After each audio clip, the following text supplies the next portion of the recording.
नेहा एक छोटे परिवार से थी। वह अपने मम्मी पापा और एक छोटे भाई के साथ गाज़ियाबाद में रहती थी। नेहा शुरू से ही पढ़ने में बड़ी मेधावी थी, जिसकी वजह से अपना कॉलेज ख़त्म करने के बाद उसकी एक बहुत ही अच्छी कंपनी में नौकरी लग गई। नेहा की शुरुआत तनख्वाह ही लगभग 30,000 रुपये महीना थी। नेहा की इतनी अच्छी नौकरी से सारा परिवार बहुत खुश था।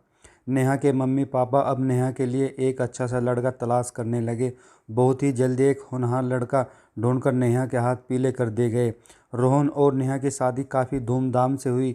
नेहा का ससुराल भी काफ़ी अच्छा था। उसके ससुराल में जेठ जेठानी, उनका एक छोटा लड़का और सासू माँ भी थी। बस उनके ससुर जी का थोड़ी देर पहले ही, मतलब थोड़े दिन पहले इंतकाल हो गया था। नेहा भी खैर एक खूबसूरत और आकर्षक काया की मालकिन थी। गोरा रंग, गोल चेहरा, काले लंबे घने बाल जो उसकी कमर को छूते थे, साथ में एक भरा बदन उसकी सुंदरता में चार चांद लगाते थे। नेहा ने बड़े ही कम समय में अपने ससुराल में सभी का दिल जीत लिया था और ससुराल वाले सभी उससे खुश थे। रोहन भी उसे दिल और जान से ज़्यादा प्यार करता था और उसे बहुत मानता था। दिन यूं ही हंसते खेलते बीतते चले गए। रोहन और नेहा की शादी को पूरे 6 साल बीत चुके थे, लेकिन उनकी ज़िंदगी इतने सालों बाद भी अधूरी थी, क्योंकि उनकी गोद में अभी तक एक बच्चा नहीं आया तथा उनके घर का आंगन अभी सूना ही पड़ा था। नेहा इतने सालों में गर्भ धारण नहीं कर पा रही थी, लेकिन फिर भी नेहा के प्रति रोहन का प्यार कभी कम नहीं हुआ। नेहा ये जानती थी कि रोहन सिर्फ उसके प्यार की वजह से कभी कभी भी नेहा को बच्चे का ताना नहीं मारता, लेकिन ससुराल में एक औरत बिना बच्चे के कुछ इज्जत नहीं होती। इसलिए नेहा को ससुराल की ओर से अधिकतम किसी न किसी के ताने सुनने को मिलते थे। जबकि नेहा एक बहुत ही सुशील और कामकाजी लड़की थी। उसके हाथों में जादू था। वो खाना बहुत ही अच्छा और स्वादिष्ट बनाती थी। पूरे घर का काम अकेले ही करती थी। घर के सभी सदस्यों का बराबर ध्यान भी रखती थी। फिर भी उसके सबके ताने सुनने पड़ते थे। कभी जेठानी कुछ बोल देती थी, तो कभी ननंद, तो कभी देवर कुछ न कुछ उसे बोलते ही रहते थे। बल्कि कभी कभी नेहा की सास रोहन से यहाँ तक कह देती कि बेटा, मुझे नहीं लगता कि अब इसका बच्चा होगा, तो ऐसा कर, तो दूसरी शादी कर ले, जिससे इस घर को एक वारिस, एक चिराग तो मिल सकेगा, क्योंकि इस बांझ कलमुही से तो कुछ नहीं होगा। अपनी सास की ऐसी बातें सुनकर नेहा बिल्कुल उदास हो जाती थी और अपने कमरे में जाकर रोने लगती थी। रोहन अपनी माँ को डांटता हुआ ऐसी बातें करने से रोकता, पर वो बेचारा क्या करे। नेहा को भी समझाता कि माँ की बातों का बुरा मत माना करो, मैं तुम्हारा तो हूँ ना, मैं थोड़ी किसी के पास जा रहा हूँ और मैं आखिरी सांस तक सिर्फ तुम्हारे ही रहूँगा। ऐसी ही छोटी मोटी कहानी सीने दिलों में बीतते चले गए और नेहा आए दिन किसी न किसी बात पर बच्चे के लिए ताने सुनती रहती। अब रोहन भी सभी को समझा समझा कर थक चुका था, बिल्कुल परेशान हो गया था। वो न तो अपनी भाभी को घर से बाहर निकाल सकता था और न ही अपनी माँ को घर से बाहर निकाल सकता था। इसलिए उसने खुद फैसला किया कि वह घर से चले जाएगा, जिससे नेहा को घर वाले के ताने से छुट्टी मिल जाएगी और रोहन का दिमाग भी थोड़ा सुकून में रहेगा। तो वो एक दिन नेहा को लेकर घर से कहीं और कमरा किराए पर लेकर रहने लगा। अब इस नए घर में रोहन और नेहा खुशी से रहने लगते हैं। एक दिन रोहन के बॉस का जन्मदिन था, तो वो मॉल में अपने बॉस के लिए गिफ्ट पसंद करने गया था। मॉल में टहलते टहलते अचानक उसकी नज़र दूर खड़ी एक औरत पर पड़ी। उसे लगा कि यह तो नेहा है, कहीं उसकी पत्नी नेहा तो नहीं। तो रोहन थोड़ा सा आगे बढ़कर देखता है, तो हाँ, ये तो नेहा है। उसके साथ एक नौजवान लड़का भी था। नेहा और वो दोनों लड़के आपस में हंस हंस कर बात कर रहे थे, जिसे देखने से ऐसा लग रहा था कि दोनों एक दूसरे को बहुत पहले से जानते हैं। पर उसने अपना दिमाग साफ किया और यह सोचा कि अगर जो कोई भी होगा, नेहा घर पहुंचकर तो मुझे बता ही देगी, और अपने बॉस के लिए गिफ्ट लेकर वहां से चल गया। शाम को जब रोहन घर लौटा तो नेहा ने दरवाज़ा खोला। रोहन थका हुआ देखकर नेहा ने पूछा, क्या हुआ, काफ़ी थके थके से लग रहे हो। तो उसमें काफ़ी थकान हो गई। नेहा कहती है, ठीक है, आप कपड़े चेंज कर लीजिए, मैं आपके लिए चाय बना देती हूँ। तो रोहन इस बात पर अपनी सहमति जताते हुए वॉशरूम में चला जाता है। मुंह हाथ धोकर फिर से कमरे में आकर सोफे पर बैठ जाता है।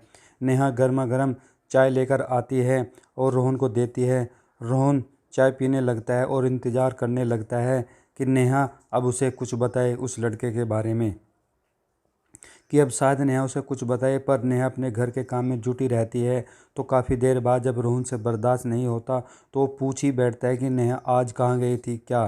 तो इस पर नेहा रोहन को बताती है, हाँ, आज मैं मॉल गई थी कुछ सामान लेने, और जो सामान वो मॉल से लाई थी उसने सब रोहन को दिखाया, पर उस लड़के के बारे में उसने रोहन को कुछ नहीं बताया। अब रोहन को थोड़ा थोड़ा नेहा पर शक होने लगा था कि नेहा ने उसे बाकी सारी चीज़ें बता दी, पर उस लड़के का कोई भी जिक्र नहीं किया। आखिर क्यों? पर रोहन अपने अंदर उमड़ते सवालों के समंदर को शांत करके बिना कुछ कहे चाय पीने लगता है। कुछ दिनों बाद रोहन फिर से उस लड़के के साथ नेहा को मार्केट में देखता है। रोहन ये सब देखकर हैरान और परेशान हो जाता है, पर वो नेहा से इस बात की कोई चर्चा नहीं करता, क्योंकि रोहन नेहा से बहुत प्यार करता था। उसे डर था कि कहीं उसकी किसी रोक टोक की वजह से नेहा उसे छोड़कर चली न जाए। एक दिन रोहन सुबह सुबह चाय पीते हुए अखबार पढ़ रहा था और नेहा बाथरूम में नहा रही थी। तो नेहा का फ़ोन बजने लगता है। रोहन उठ के जाता है और फ़ोन उठा लेता है। इससे पहले कि रोहन इधर से हेलो बोल पाता, उधर से एक आवाज़ आई कि रोहन, नेहा से कह देना कि मैं थोड़ी देर में घर आ रहा हूँ, तुम भी घर पर ही रहना, मुझे तुमसे कुछ बातें करनी है नेहा के बारे में। अब फ़ोन काटते ही रोहन एकदम चौंक जाता है, उसका दिमाग हिल जाता है और उसे कुछ भी समझ में नहीं आता कि आखिर इस लड़के को मेरा नाम कैसे पता चला और वह मुझसे क्यों मिलना चाहता है। कहीं उस लड़के और नेहा के बीच में कुछ गलत तो नहीं है? कहीं नेहा मुझे छोड़ने की तैयारी तो नहीं कर रही है? इस उमड़े में रोहन फंसता ही जा रहा था और चकराता जा रहा था। उसके किसी भी सवाल का जवाब रोहन को अब नहीं मिल रहा था। रोहन पागल हो गया था। रोहन के मन में अच्छे कम और बुरे ज़्यादा ख्याल आ रहे थे। उसने लगने लगा कि कहीं नेहा मुझे तलाक तो नहीं चाहती, कहीं वो लड़का यही बात करने तो नहीं आ रहा। एक साथ इतने सारी बातें सोचकर रोहन बिल्कुल उदास हो गया और नेहा के साथ बिताए गए हसीन पलों को याद करते हुए उनकी आंखों से आंसू छलक उठे और धीरे धीरे रोहन बस उसी के बारे में सोचने लगा। अपनी और नेहा की यादों में इतना खो गया कि वह फूट फूट कर रोने लगा। तभी नेहा भी नहाकर बाथरूम से निकली और रोहन को रोता देख दौड़ दौड़ कर रोहन के पास आ गई। उसने अपने दोनों हाथों से पकड़ते हुए बोली, क्या हुआ रोहन, तुम क्यों रो रहे हो, सब ठीक है तो है ना? पर रोहन खुद में अंदर ही से इतना टूट गया और गुस्से में था कि उसने नेहा को झटक दिया और कहा, दूर हट जा मेरे से, मेरे सामने से हट जा, मेरे पास मत आ। और एक और धक्का दे दिया। नेहा के पैर गीले थे, जिसकी वजह से वह फिसल कर पास में ही रखे एक स्टूल से जा टकराई और बेहोश हो गई। रोहन ने दौड़कर उसे उठाने की कोशिश की और जैसे ही उसके सर पर हाथ लगाया तो नेहा का सर का पिछला हिस्से से खून से लथपथ था, जिससे देखकर रोहन बिल्कुल डर गया और रोते हुए चिल्लाते हुए बोला, मुझे माफ़ कर दो। पर नेहा तो बेहोश हो गई थी। फिर रोहन को होश आया और वो अंदर कमरे में जाकर पट्टी और दवा ढूंढने लगा। दवा ढूंढते ढूंढते उसे दवा के डिब्बे में एक चिट्ठी दिखाई दी।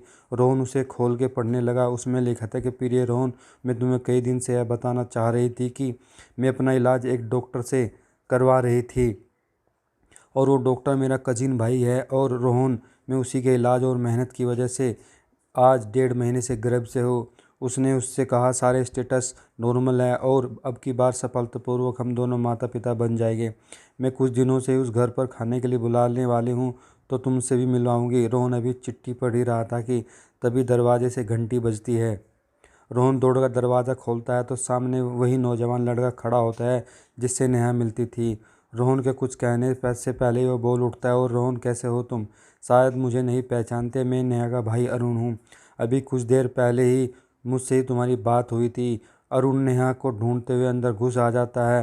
तभी फर्श पर पड़े खून से लथपथ नेहा पर अरुण की नज़र पड़ती है। वह चौंक जाता है और दौड़कर नेहा को उठाकर अस्पताल पहुंचता है, पर अस्पताल पहुंचते पर ही काफ़ी देर हो जाती है। नेहा कोमा में पहुंच जाती है और अपने पेट में पल रहे अपने बच्चों को भी खो देती है। रोहन को जब यह सब पता चलता है तो वह फूट फूट कर रोने लगता है और नेहा के पैर के पास बैठकर उसके पैरों को पकड़कर नेहा से माफ़ी मांगने लगता है। वह उससे बार बार माफ़ी मांगने लगता है, पर अफसोस अब कोई फ़ायदा नहीं था। रोहन की एक गलतफहमी की वजह से एक जान तो चली गई और दूसरी ज़िंदगी और मौत से लड़ रही है। रोहन को इस बात का बेहद अफसोस था, पर हाथ में कुछ भी नहीं था। रोहन कुछ नहीं कर सकता था। रोहन की एक गलतफहमी की वजह से एक परिवार में आने वाली नन्ही सी ज़िंदगी दुनिया में आने से पहले ख़त्म हो चुकी थी। तो दोस्तों, सिर्फ शक के बिना पर हमें कभी भी कोई फ़ैसला नहीं करना चाहिए जब तक हमारे पास कोई भी ठोस सबूत ना हो, क्योंकि इस संसार में लगभग हर समस्या का हल है, पर गलतफहमी और शक का कोई भी इलाज नहीं है। एक शक और गलतफहमी की वजह से रोहन और नेहा की हंसती खेलती ज़िंदगी उजड़ जाती है।